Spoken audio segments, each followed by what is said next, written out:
आकर्षण पत्थर भाग 2। कैटी ने लॉर्ड एलेक्जेंडर को यहां देखने की उम्मीद नहीं की थी, जबकि कैटी उसके विचारों से बचने की कोशिश कर रही थी। लॉर्ड की गहरी लाल आंखें घूरते हुए उस आदमी से हटकर कैटी के ऊपर आ गईं। मुझे नहीं पता था कि हम यहां एक तमाशा कर रहे थे। इलियट ने हाथों से ताली बजाई और ताना मरते हुए कहा, जाओ, दूर हटो। आसपास के लोगों ने सिर झुकाया और वापस जाकर जो काम कर रहे थे वो करने लगे। वे पक्षी नहीं हैं। सिल्विया ने इलियट की ओर अपना सिर हिलाते हुए कहा, यहां ऐसा क्या हुआ है? एक वैम्पायर को अपने नुकीले दांत निकालने पड़े। बोलो, लॉर्ड ऑफ वेलेरियन ने आदेश दिया और वो आदमी ने आगे बोला, माय लॉर्ड, इस लड़की ने मुझ पर चोर होने का आरोप लगाया जबकि उसने एक आकर्षक पेंडेंट चुराया है। उस आदमी ने अपने बचाव किया। नहीं, मैंने नहीं किया। आपने मुझ पर झूठा आरोप लगाया है। कैटी ने कहा, आप दुकान के मालिक से पूछ सकते हैं। मैंने कुछ भी नहीं देखा या सुना है। मुझे इस मामले में मत डालो, दुकानदार ने धीरे से कहा और दुकान के अंदर चला गया। वो उनके साथ कोई बात नहीं करना चाहता था। मुझे यकीन है कि उसने अभी वही पेंडेंट पहनी है जो उसने चुराई है। उस आदमी ने कैटी की और उंगली से इशारा करते हुए कहा और अपने लिए कब्र का इंतजाम कर दिया। ये एक मेला है, वैम्पायर की कोई रणभूमि नहीं जहां आप किसी मानव पर हमला करें। लॉर्ड ऑफ वेलेरियन ने आराम से कहा, और बिना किसी कारण के एक मानव पर हमला करना दंडनीय है, और जबकि हम कोशिश कर रहे एक साथ मिलजुल कर रहने की। लॉर्ड ने उंगली से चुटकी बजाई। लेकिन माय लॉर्ड, आप गलत समझ रहे हो। वो आदमी घबरा गया जब दो लोगों उसे अपने साथ खींच कर ले गए। एलेक्जेंडर एक और शब्द कहे बिना आगे चला गया और कैटी ने राहत की सांस ली। आधी रात को हवेली वापस पहुंचकर कैटी ने अपना नाइट गाउन पहना और अपना चेहरा धोने चली गई। कैटी ने अपने दरवाजे पर दस्तक सुनी। ये मैं हूं, कोरी। कैटी ने दरवाजे के दूसरी तरफ से सुना। कोरी हाथ में एक बॉक्स लेकर खड़ा था और डोरथी जल्दी कोरी को धक्का देते हुए अंदर आई। है, क्षमा करें। डोरथी दांत निकालकर हंसी। हम तुमको ये देना भूल गए थे जो हम मेले से सभी के लिए लाए थे, डोरथी ने कहा जब कोरी उसे बॉक्स दे रही था। धन्यवाद, कैटी ने कहा, और वो उन सब के लिए कुछ भी नहीं लाई। इसके लिए कैटी शर्मिंदा महसूस कर रही थी, लेकिन कैटी ने खुद के लिए भी कुछ नहीं खरीदा था। अब हमें चलना चाहिए। कोरी और डोरथी वहां से चले गए, लेकिन दरवाजे पर फिर से दस्तक हुई। कैटी। कोरी ने फिर से कमरे के अंदर झांका। तुम ठीक हो सही में? कोरी ने कैटी से पूछा, जिस पर कैटी ने अपना सिर हिला दिया। तुमने क्यों पूछा? ओह, कुछ खास नहीं पूछा रहा। और कोरी दरवाजे के पीछे गायब हो गया। दूसरी बार दरवाजे पर खटखट हुई और कैटी ने अपनी भौहें उठाकर देखा कि शायद फिर से कोरी दरवाजे से झांक रहा है। क्या? कोरी ने मुस्कुराते हुए कहा, हमें कल 1 घंटा पहले जल्दी उठना होगा। देर मत करना वरना मार्टिन आपको फिर से डांट सकता है। शुभ रात्रि। और कैटी ने सोचा कि फिर से डांट से उसका क्या मतलब था। कैटी को कब डांट पड़ी? कैटी ने लकड़ी की कंघी से अपने बालों को ब्रश करने से पहले दरवाजे की तरफ देखा और अपने बालों को बांधने की कोशिश की। वो आदमी जिसने जबरदस्ती उसका हाथ पकड़ था, उस कारण उसके बाएं हाथ पर एक खरोंच बननी शुरू हो गई थी। एक गाना जो मेले में बजाया गया था, कैटी ने उस गाने को गुनगुनाया जो उसके दिमाग में अटक गया था। और फिर तीसरी दस्तक हुई और कैटी की आंखें और सिकुड़ गईं। क्या कैटी के दोस्त नहीं चाहते थे कि वो सो जाए? आहिस्ता आहिस्ता वो दरवाजे की ओर चली। कोरी, खटखटाना बंद करो। और उसने दरवाजा खोला। मुझे नहीं पता था कि आप रात के इस समय किसी पुरुष की उम्मीद कर रही थी। कैटी को उसके चेहरे से खून निकलता हुआ महसूस हुआ। वहां एलेक्जेंडर खड़ा था। नहीं, मुझे किसी पुरुष की उम्मीद नहीं थी। डोरथी और कोरी पहले आए थे और वे मूर्ख बच्चों की तरह दरवाजा खटखटा रहे थे। कैटी थोड़ा सा पीछे हटते हुए कहा और एलेक्जेंडर कमरे के अंदर आया जैसे कोई भूत फर्श पर घूम रहा हो। मैं तुमसे कुछ जानने के लिए यहां आया हूं। उसने दीवार पर लगे बड़े दर्पण की ओर चलते हुए कहा, यदि तुम बुरा न मानो तो क्या मैं अपना क्रॉस बस ले सकता हूं? बेशक। कैटी सोच रही थी कि अब एलेक्जेंडर को पेंडेंट वापस क्यों चाहिए और पहले कभी क्यों नहीं मांगा। क्या मेले में जो कुछ भी हुआ उससे कैटी ने एलेक्जेंडर को शर्मिंदा किया था? तुम शायद ज्यादा सोच रही हो। क्या? जैसे ही लॉर्ड ने उसकी तरफ देखा, कैटी ने अपनी आंखें बंद कर ली और पेंडेंट वापस कर दिया। यहां आओ कैटी, एलेक्जेंडर ने अपने होठों पर एक कोमल मुस्कान के साथ कहा और कैटी धीरे से वहां गई जहां लॉर्ड खड़ा था। लॉर्ड ने कैटी का चेहरा दर्पण के सामने कर खड़ा कर दिया। लॉर्ड ने अपने हाथों को उसके सिर के करीब ले जाते हुए कैटी से पूछा, क्या मैं? और कैटी ने अपना सिर सावधानी से हिला दिया। लॉर्ड की उंगलियों ने कैटी के बालों को धीरे से छूकर उसके बालों को एक साथ इकट्ठा किया, जिससे कैटी की बॉडी में सनसनाहट हुई और कैटी को नींद सी आने लगी। मेले में मनुष्यों की तुलना में वैम्पायर्स की आबादी अधिक होती है। वैम्पायर की भूमि पर होने के कारण वैम्पायर या तो अपने जैसों का साथ देते हैं या फिर किसी का भी साथ नहीं देते। मुझे लगता है कि तुमने बड़ी बहादुरी से वैम्पायर का सामना किया था। लॉर्ड ने कैटी के बालों को मोड़ा और बोला, लेकिन मैं तुमको अगली बार सावधान रहने की सलाह दूंगा। ये सौभाग्य की बात है कि हम वहां थे, वरना पता नहीं क्या होता। ठीक है, कैटी ने जवाब दिया और देखा कि लॉर्ड ने उसके बालों में कुछ दबाया। कैटी ने अपने सिर को हिलाकर देखा तो वो एक सादे लकड़ी की छड़ी थी। जैसे कि स्टोर के बूढ़े आदमी ने तुम्हें बराबर अदला बदली के लिए कहा था, मेरे पास तुम्हारे लिए कुछ है ताकि तुम इस पेंडेंट की हिफाजत कर सको तब तक। लॉर्ड ने ये कहते हुए कैटी की गर्दन के चारों और अपना हाथ रखा और नील पत्थर वाली चैन पहना दी। वो एक आकर्षण पत्थर की लटकन थी जिसे कैटी ने दुकान पर उठाया था। मैं इसे नहीं ले सकती, लॉर्ड एलेक्जेंडर। कैटी पलटी और लटकन को देखते हुए कहा, ये मुफ्त की नहीं है। मैंने कहा था कि ये एक बराबरी की अदलाबदली है, मैंने कहा था ना। लॉर्ड ने अपनी आकर्षक मुस्कान के साथ कैटी को मना लिया और शुभरात्रि की कामना करते हुए वो कमरे से चला गया। एलेक्जेंडर कैटी के कमरे से चले जाने के बाद वो सीढ़ियों से नीचे उस तहखाने में चला गया जो भूमिगत था। वहां अंधेरा था और वो जगह वर्जित क्षेत्र था। एलेक्जेंडर खाली कारागार के पास चलने लगा और जिसमें से कुछ में वो लोग थे जिन्होंने कानून तोड़ा था। कोठरी में जाकर उसने उस आदमी को देखा जिसका उसने पहले सामना किया था। वो आदमी कुर्सी पर बैठा था जिसके हाथ और पैर बंधे हुए थे। एलेक्जेंडर ने देखा कि वो साफ और अनछुआ दिख रहा था, उसका कोई भी नुकसान नहीं हुआ था। मैं यहां क्यों हूं? मैंने कुछ नहीं किया। वो आदमी एलेक्जेंडर को जेल के अंदर आता देख रोते हुए बोला, क्या तुम्हें अभी भी नहीं पता, हम एक मानव को इस तरह चोट पहुंचना, और ये सच है कि तुमने कैटी पर हमला भी किया था। तुम जैसे वैम्पायर हमारे लिए चीजों को खतरे में डालते हैं। मैं केवल उसे डराने की कोशिश कर रहा था। डरना चाहते थे? क्यों? लॉर्ड ऑफ वेलेरियन ने पूछा। क्या तुम हैलोवीन की तैयारी कर रहे थे? उसके पास एक आकर्षक पत्थर था और एक जो लाल रंग का था। जाहिर है कि उसके जैसी लड़की ने चुराया ही होगा। वो आदमी खुद को मुक्त करने की कोशिश कर रहा था लेकिन उसके अंग बंधे हुए थे। बिना सबूत के आपने खुद ही फैसला कर लिया। मैं तो केवल। लॉर्ड ने मेज पर रखे हथौड़े को उठाया और उसके साथ खेलने लगा। ये तुम क्या कर रहे हो? चिंता मत करो, मेरा मतलब वही है। तुम सिर्फ डरना जानते हो। एलेक्जेंडर ने अपने कंधों को सिकोड़ते हुए हथौड़े को पीछे किया और आदमी के सामने खड़े होकर कहा। उस आदमी ने राहत की सांस ली जब उसे कोई हथौड़ा दिखाई नहीं दिया। एलेक्जेंडर ने उस आदमी का हाथ पकड़ा और धीरे धीरे अपनी पकड़ मजबूत कर ली। लॉर्ड ने सुना था कि आदमी दर्द में तब तक चिल्लाता है जब तक कि दबाव के कारण उसका हाथ लकड़ी की शाखा की तरह दो हिस्सों में नहीं टूट जाता। उस वैम्पायर की हड्डी बढ़ी, लेकिन जितना समय उसे लगा वो उसके रक्त के आधार निर्भर करता था। और तुम्हारी जानकारी के लिए मैं बता दूं कि कैटी ने उसे नहीं चुराया था। एलेक्जेंडर ने वर्जित सेल के बाहर कदम रखा और अपनी उंगलियों से क्रॉस खींचते हुए कहा। उस आदमी की आंखें चौड़ी हो गईं। 29 अनावश्यक अतिथि भाग 1। कैटी ने अपने हाथों से तकिए को थपथपाया और साफ करके उसे वापस रख दिया। फूलदान से मुरझाए हुए फूलों को हटाकर उसने पानी बदल दिया और ताजे फूल रख दिए जिन्हें वो खुद बगीचे से लाई थी। जैसे ही उसने फूलों के गुच्छे को फूलदान में डाला, उसकी उंगली में कांटा चुभ गया और कैटी घबराई। कितनी बार मैंने तुमको गुलाब से दूर रहने की सलाह दी है? कैटी को अपनी उंगली दबाते हुए देख डोरथी ने उससे कहा। यह एक साथ कितने सुंदर दिखते हैं। देखो। कैटी ने समझते हुए पहले सारे फूलों को देखा और फिर अपनी उंगली को वापस देखा जिसमें अब एक छोटा सा लाल निशान बन गया था जहां त्वचा पर कांटा चुभ गया था। ये सामान्य गुलाब नहीं है। इसका कांटा कांच के टुकड़े की तुलना में अधिक तेज है जो कि गहराई से आपकी त्वचा को काट देता है यदि आप सावधान नहीं हैं तो। कैटी ने गहरे नीले गुलाबों को देखा जो फूलदान के बाहर पड़े थे। कोई भी नौकरानी इसे तोड़ने नहीं जाती। मैंने सुना है कि लॉर्ड एलेक्जेंडर ही थे जिन्होंने इसे लगाया और पाला था। वो लॉर्ड एलेक्जेंडर से डरते हैं। कैटी ने बड़बड़ाया।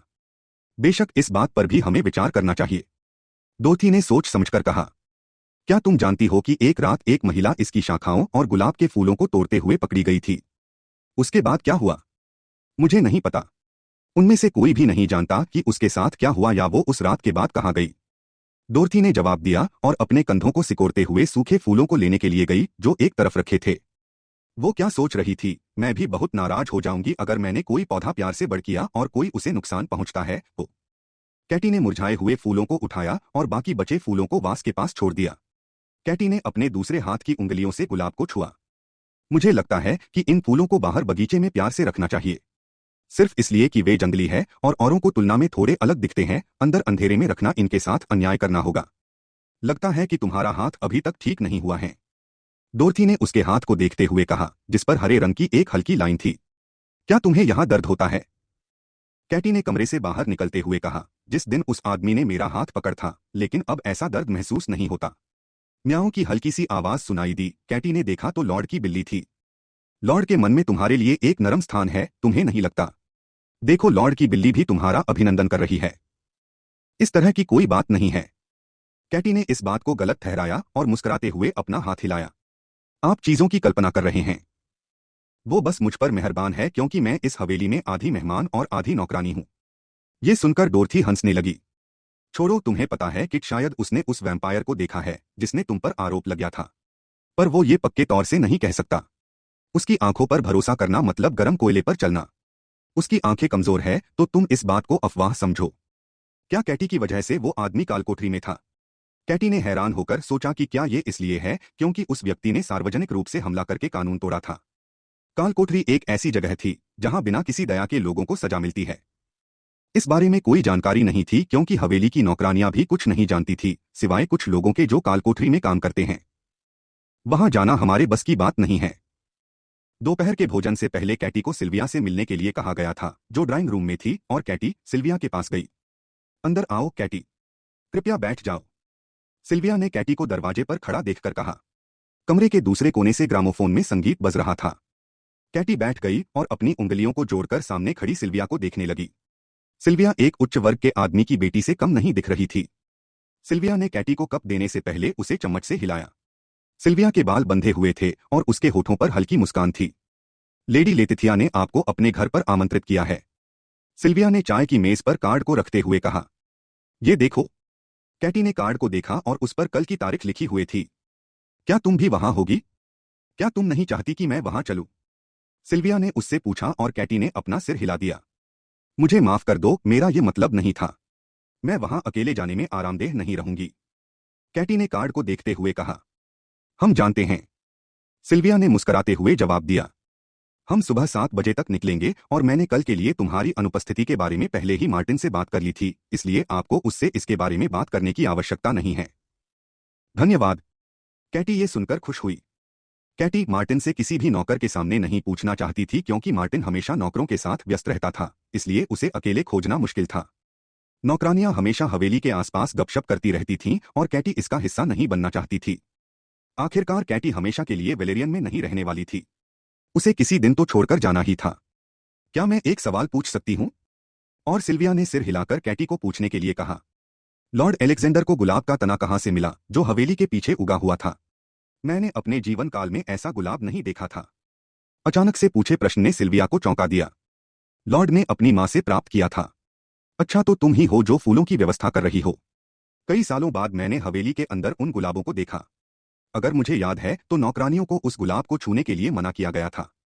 मुझे इसकी जानकारी नहीं थी। जब मार्टिन ने उसको फूलों की व्यवस्था का काम दिया था तो वो बहुत खुश हुई क्योंकि ये सबसे आसान काम था। सिंथिया ने उन्हें उन फूलों को दिखाया था जिन्हें सामान्य रूप से बाहर निकाला गया था और जंगली गुलाब उसमें शामिल था। उनकी देखभाल संभाल कर करना। यदि इनका अच्छे से ख्याल नहीं रखा तो लॉर्ड बहुत नाराज होंगे। कैटी ने हाँ कहते हुए अपना सिर हिलाया और अपने काम पर वापस जाने के लिए वहां से चली गई। अगले दिन बोलैंड के समर हाउस में कैटी चुपचाप बैठी रही। उसने अपने कंधों को कसकर दबाए रखा जबकि बाकी लोग बातें कर रहे थे। उन्हें आए हुए 1 घंटे हो चुका था लेकिन कैटी अभी भी आरामदेह महसूस नहीं कर रही थी। एलेक्जेंडर और इलियट जो उनके साथ आए थे लॉन के एक कोने में बिजी थे जबकि सिल्विया ने कुछ समय पहले उन्हें सेब के बाग को देखने के लिए छोड़ आई थी। बोलैंड एक पुराने वंश के कुलीन परिवार से थे। उम्मीद थी कि जो पुरुष और महिलाएं आज आएंगे वे उसी वर्ग के होंगे। महिलाएं भव्य गाउन पहने और अपने हाथ में एक पंखे को लिए एक दूसरे से बात कर रही थीं। उनमें से बहुत लोगों ने विनम्रता और नियमानुकूल व्यवहार किया। कुछ पुरुषों ने मुस्कान का आदान प्रदान करने का प्रयास किया था, लेकिन कैटी बात करने में बहुत कठोर या शर्मीली थी। कैटी को इस तरह के सत्कार की आदत नहीं थी। नमस्ते, एक आदमी जैसी आवाज ने कैटी के परेशान मन में दखल दी। मुझे नहीं लगता कि हम मिले हैं। मैं लांसलोट मिलफोर्ड हूं। आदमी ने अपने चेहरे पर एक मुस्कान के साथ अपना परिचय दिया और अपना हाथ आगे बढ़ाया। कैथरीन वेल्चर। कैटी ने अन्य मन से अपने हाथ को आगे किया और लांसलोट मिलफोर्ड ने कैटी की उंगलियों के जोड़ पर एक चुंबन दिया, जिससे कैटी ने अपना हाथ वापस कर लिया। लांसलोट सामान्य ऊंचाई का व्यक्ति था, जिसके सुनहरे भूरे बाल थे और उसके गालों पर डिंपल दिखाई देते थे जैसे ही वो मुस्कुराता था। क्या मैं? लांसलोट ने अपने हाथ को कैटी की बगल की सीट पर रखा, जिस पर कैटी ने सिर हिलाया। ये कैसे हो गया कि मैंने आपको पहले नहीं देखा? तुम मेरी नजर से कैसे चूक सकती हो? मैं पहली बार एक चाय पार्टी में भाग लेने के लिए आई हूं। कैटी ने जवाब दिया। मैं देख सकता हूं कि तुम्हारा युवा और सुंदर होना तुम्हारे माता पिता के लिए किसी खजाने से कम नहीं होगा। क्या वो भी यहाँ है? लांसलोट ने प्लेट से एक बिस्किट लिया और अपने मुंह में डाल लिया। नहीं। कैटी ने इलियट की ओर देखा, जो एक छोटे लड़के के साथ बातें कर रहा था। जैसे कैटी और लांसलोट आपस में बातें कर रहे थे, उसको लगा कि वो बेवजह सवाल कर रहा था। कैटी ने बड़े प्यार से उसके सवालों को टालना शुरू किया और उसके चुटकुलों पर मुस्कुराई, फिर भी वो एक सभ्य आदमी की तरह लग रहा था। कैटी ने एक बार लांसलोट को उसके नेकलाइन को देखते हुए पकड़ लिया, लेकिन ये सोचकर इस बात को महत्व नहीं दिया कि ये गलती से हो सकता है। 30 अनचाहा अतिथि भाग 2। इसे एक बुरी आदत कहें, लेकिन उनकी बातों के बीच कैटी की आंखें कभी कभी लॉर्ड ऑफ वेलेरियन को ढूंढती थी। केवल एक बार उनकी आंखें आपस में मिलीं और लॉर्ड की भावुक नजरों ने कैटी के सीने में दिल ने पल भर के लिए धड़कना छोड़ दिया। कैटी ने अपनी आंखें उसी समय बंद कर ली। चैपल के यहाँ सप्ताह में 2 बार चाय का आयोजन होता है, क्या मैं आशा करूं कि तुम वहां आओगी? लांसलोट ने कैटी से आशावादी होकर पूछा, क्योंकि उसके जाने का समय हो गया था। कैटी को नहीं पता था कि उसे क्या कहना है और लांसलोट की उम्मीद को देखते हुए कैटी ने कहा, कृपया। उसी समय कैटी ने लॉर्ड ने एक महिला के हाथों को विनम्रता से चूमते हुए देखा। कोई फर्क नहीं पड़ता कि वो कोई अभिजात वर्ग की नहीं थी और उसे कभी भी उसमें कोई संभावना नहीं दिखेगी। ठीक है, कैटी ने जवाब दिया, जिससे लांसलोट के चेहरे पर मुस्कुराहट आ गई। अगली चाय पार्टी के लिए जैसे ही कैटी गाड़ी से नीचे उतरी, एलेक्जेंडर कैथरीन के साथ चलने लगा, जबकि इलियट और सिल्विया सामने की तरफ चले लगे। कैटी लगभग उस पत्थर पर फिसल गई जो उसने नहीं दिखा था, लेकिन एलेक्जेंडर ने उसे पकड़ लिया। सावधानी से, एलेक्जेंडर ने रुकते ही कैटी से कहा, ताकि कैटी अपनी पोशाक को सामने से संभाल सके। तुमको आराम करने की आवश्यकता है? तुम्हारे कंधे में खींचाव है और तुम बहुत मुश्किल से चल पा रही हो, जो बाद में रात को पीठ में दर्द का कारण बन सकता है। ये सिर्फ एक आकस्मिक चाय का समय है। आओ, एलेक्जेंडर ने फिर से चलने से पहले कैटी को कहा। मेरे पास तुम्हारे चचेरे भाई के बारे में जानकारी है। ये सुनकर कैटी की आंखें जगमगा उठीं। क्या आप राल्फ के ठिकाने के बारे में पता लगा पाए थे? कैटी ने पूछा। हमारे पास पूरी जानकारी नहीं है, लेकिन खोज करने वाली टीम ने बताया है कि वो हत्याकांड से बच गया था। हमें कुछ दिन दें और हम उसे ढूंढने में सक्षम होंगे, एलेक्जेंडर ने कैटी को बताया। जैसा कि काउंसिल इसमें शामिल है, उसे खोजना उतना मुश्किल नहीं होना चाहिए। मुझे बताने के लिए शुक्रिया। कैटी ने लॉर्ड का धन्यवाद किया। कैटी महल में तब तक रहेगी जब तक वो अपने चचेरे भाई राल्फ को खोज नहीं लेगी, उसके बाद वे और उसका भाई राल्फ दक्षिणी साम्राज्य में वापस जा सकते हैं। एलेक्जेंडर ने अपनी आंख के कोने से कैटी को देखा जब वो चैपल के घर से चलने लगे। कैटी की भौहें थोड़ी फूल गई थीं और ऐसा लग रहा था कि कैटी अपने चचेरे भाई के बारे में सोच रही थी। वो पिछले दिनों काफी व्यस्त था, क्योंकि कुछ चुड़ैलों ने उसके और आसपास के साम्राज्य में मुसीबत पैदा की थी। लॉर्ड का काउंसिल की सभा में जाना जरूरी था और इसमें उसका काफी समय जाने आने में बर्बाद हो रहा था। क्या पिछली बार तुम्हारी आंखों को कोई पसंद नहीं आया? मैंने सुना है कि सिल्विया ने जोड़ी बनाने का नया काम लिया है, एलेक्जेंडर ने कहा। कैटी ने अपने सिर को हिलाते हुए एलेक्जेंडर की आंखों में देखा और फिर नजर हटा ली। कैटी ने अपने मन में सोचा कि वो ये नहीं कह सकती कि वो लॉर्ड ही है जिसको उसने अपनी आंखों में बसा रखा है। जब वे बोलैंड के फार्म हाउस में गए थे, तब एलेक्जेंडर ने कैटी पर कड़ी नजर रखी थी। अगर हम पुरुषों की बात करें तो कैटी को कोई अनुभव नहीं था। सिल्विया कैसे सोच रही थी कि कैटी इसके लिए सक्षम है? इस तरह की चीजों को सब्र रखकर करना चाहिए। क्योंकि एलेक्जेंडर लॉर्ड ऑफ वेलेरियन था, उसे समाज के पुरुषों के बारे में अच्छी जानकारी थी। कुछ ऐसे पुरुष जो सिर्फ महिलाओं के साथ वक्त गुजरना चाहते हैं और कुछ ऐसे जो उन्हें अपनी पत्नी के रूप में चाहते हैं। कैटी पूरे समय अलग ही रही, जब तक कि कोई जो उसे नहीं जानता उससे बात करता है। लॉर्ड को बाद में पता चला कि लांसलोट मिलफोर्ड उत्तरी साम्राज्य से था। किसी अजीब कारण से लॉर्ड को लगा कि लांसलोट के पास कुछ और है जो उसके चेहरे पर उस आकर्षक मुस्कान के पीछे छिपा हुआ था। इलियट के साथ लॉर्ड ने यह सुनिश्चित किया कि कैटी से ऐसे अनचाहे हानिकारक जीवों को दूर रखेंगे। केवल आधे सभ्य लोगों को कैटी के पास जाने देंगे, जो सिर्फ 2 या 3 ही हो सकते हैं। सच ये है कि लॉर्ड को उनमें से कोई भी कैटी के लिए पसंद नहीं था। यदि तुमको इस तरह के आयोजन में आकर कोई भी नहीं पसंद आता, तो कोई जरूरी नहीं है कि तुमको अपने लिए खुद ढूंढना है। तुम अपना समय ले सकती हो, लॉर्ड ने कहा, और कैटी ने उसे देखाकर सोचा जैसे लॉर्ड उसे कोई विकल्प दे रहा हो। सच ये है कि शुरुआत में कैटी को थोड़ा दबाव महसूस हुआ कि एक नौकरानी होते हुए उसके लिए एक अच्छा वर मिलना मुश्किल होगा। हालांकि कैटी को उम्मीद थी, पर वो डर रही थी कि अगर उसका भाई राल्फ जीवित नहीं होगा तो। हवेली में रहने के दौरान उसने दूसरों से सुना था कि डरावनी डायन कितनी भयानक थीं। और कैथरीन? हाँ जी, अगर कभी कुछ गलत हो जाता है, एलेक्जेंडर ने गंभीरता से कहा। मुझे याद करना। कैटी ने लॉर्ड के उन शब्दों को सुनकर गर्माहट महसूस की। वो जानती थी कि जब दूसरों की देखभाल करने की बारी आई तो लॉर्ड ऐसे नहीं थे जो लोगों की परवाह करते थे। लोगों के लिए प्रभु की प्रतिष्ठा अच्छी नहीं थी और कैटी सोच रही थी कि लॉर्ड जैसे इंसान को कैसे इस प्रकार चित्रित किया जा सकता है। जब कैटी को लांसलोट ने बगीचे में कदम रखते देखा तो वो बहुत प्रसन्न हुआ, लेकिन लॉर्ड ऑफ वेलेरियन को उसके साथ खड़ा देखकर उसकी खुशी एक बार के लिए गायब हो गई। Good evening sir Milford. Katie ने उसे नमस्कार किया। Good evening miss Welcher. तुम कैसी हो? लांसलोट ने कैटी से कहते हुए लॉर्ड ऑफ वेलेरियन को देखा, जो चैपल का अभिवादन करने के लिए चला गया। मैं अच्छी हूं, आप कैसे हैं? बहुत अच्छा हूं, धन्यवाद। क्या तुम चाय लेना चाहती हो? लांसलोट ने पलटकर चाय डाली और मेज से वापस मुड़कर कैटी को चाय दे दी। धन्यवाद। कैटी ने कप लेते हुए धीरे से कहा। मुझे नहीं पता था कि तुम व्यक्तिगत रूप से लॉर्ड को जानती हो। और सिर्फ कैटी को सुनाने के लिए अपनी आवाज को धीमा कर लिया। मैंने अफवाहें सुनी कि लॉर्ड बहुत निर्दयी और बेईमान व्यक्तित्व है। एक लॉर्ड होने के नाते ये बहुत बुरी बात है। लॉर्ड जैसे लोगों को अपने ओहदा पर रहने के बजाय अपना खिताब छोड़ देना चाहिए। मुझे लगता है कि आपको अफवाहों पर भरोसा नहीं करना चाहिए सर मिलफोर्ड। कैटी ने कहा, क्योंकि वो एलेक्जेंडर पर की गई किसी भी तरह की नकारात्मक टिप्पणी को नहीं सुनना चाहती थी और लॉर्ड का समर्थन कर रही थी। अफवाहें आधारहीन होती है, जिनसे हमें दूर रहना चाहिए। ओह, मुझे क्षमा करें। मेरा ये मतलब नहीं था।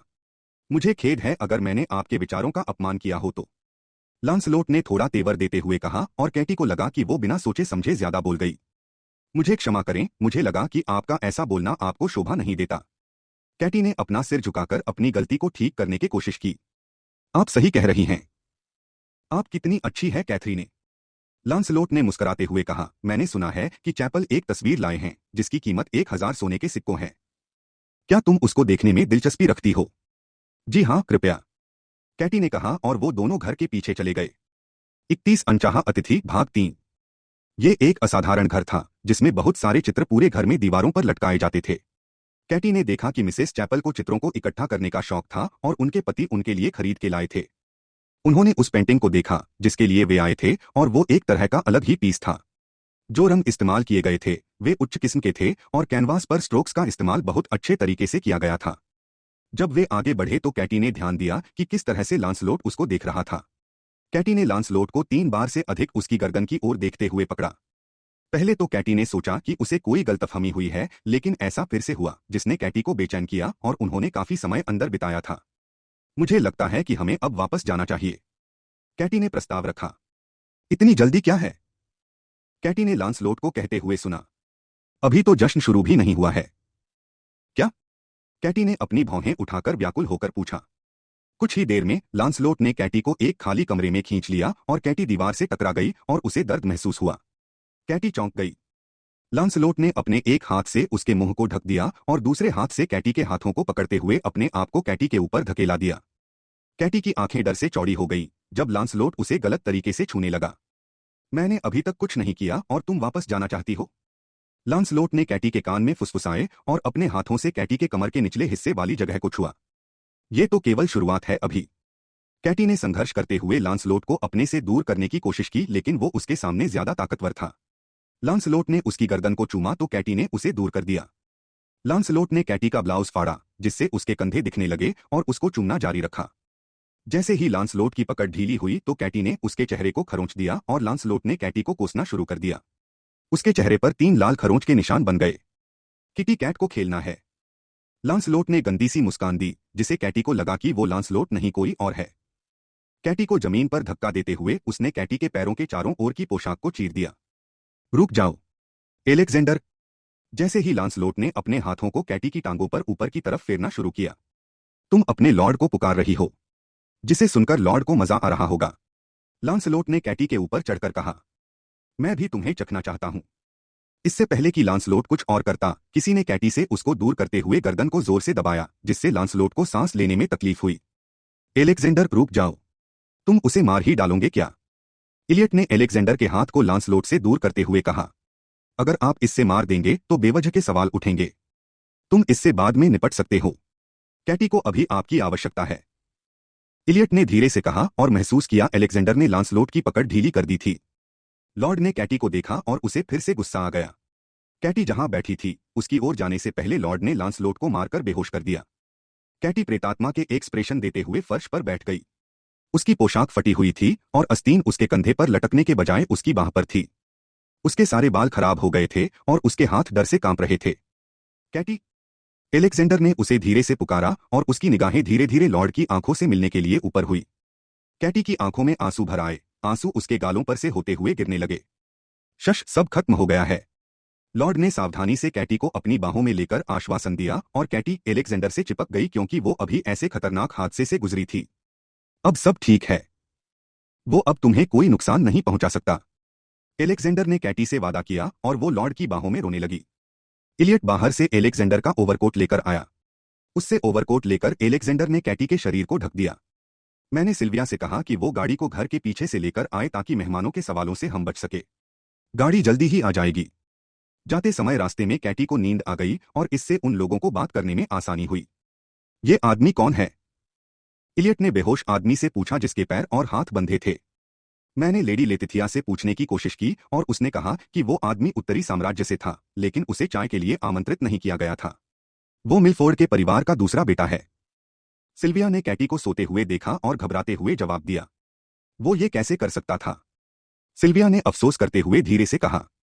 एलेक्जेंडर ने कैटी को चैपल के घर से जाने नहीं दिया था। गाड़ी केवल 4 लोग थे और जैसा कि उनके पास एक और व्यक्ति था, एलेक्जेंडर ने कैटी को अपनी गोद में बैठाया था और कैटी को सुविधाजनक लग रहा था क्योंकि उसके हाथों ने उसकी शर्ट को कसकर पकड़ लिया था। लॉर्ड ने भी शिकायत नहीं की। लॉर्ड जब कैटी की आवाज नहीं सुन पाया तो उसे शक हुआ।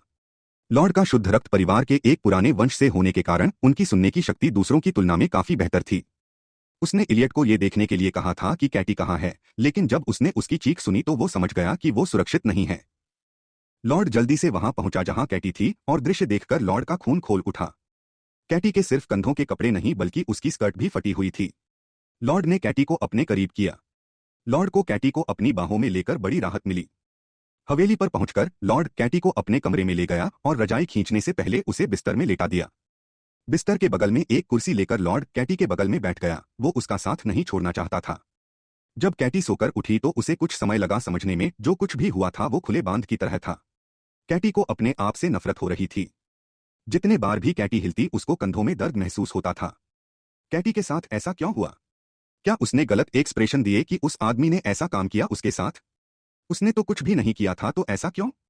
इसे पी लो, कैटी ने एलेक्जेंडर को कहते हुए सुना और लॉर्ड ने कैटी के माथे को छुआ, लेकिन वो चौंककर दूर हट गई। मुझे माफ कर दो, लॉर्ड ने कैटी से माफी मांगी। कैटी ने लॉर्ड से गिलास लिया। मुझे तुम्हें ढूंढना चाहिए था। अगर हम सावधान रहते तो ऐसा नहीं होता।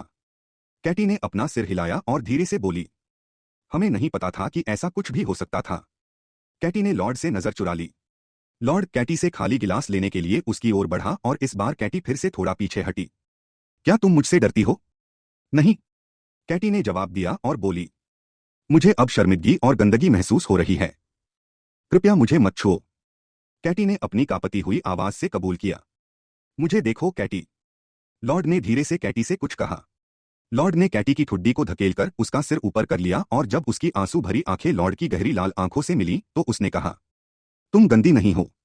कोई भी तुम्हें कभी भी मैला नहीं कर सकता। काश तुम्हारे साथ ऐसा अनुभव न हुआ होता और मुझे खुशी है कि कुछ भी भयानक नहीं हुआ है। मैं उस बारे में नहीं सोचना चाहता। मुझे पता है कि ये कठिन है, लेकिन मैं चाहता हूं कि तुम इसे एक बुरे सपने की तरह भूल जाओ। तुम अब सुरक्षित हो और अब यही मान्य रखता है। कैटी ने अपनी आंखों को पोंछते हुए अपने सिर को धीरे से हिलाया। इलियट और सिल्विया के अलावा कोई नहीं जानता कि क्या हुआ था। कैटी के सिर को थपथपाते हुए लॉर्ड ने कहा, तुम जाओ और नहा लो। तुम जब तक चाहो तब तक विश्राम कर सकती हो। मैं तुम्हें थोड़े देर के लिए अकेला छोड़ देता हूं। ये कहते हुए लॉर्ड कमरे से बाहर चला गया। जैसा कि एलेक्जेंडर ने कहा, कैटी अब सुरक्षित थी, मगर कैटी सोचती रही कि ऐसा क्यों हुआ, तो ये सब कैटी को और परेशान कर रहा था। ये एक बुरा सपना था, कैटी ने अपने आप से बड़बड़ाया।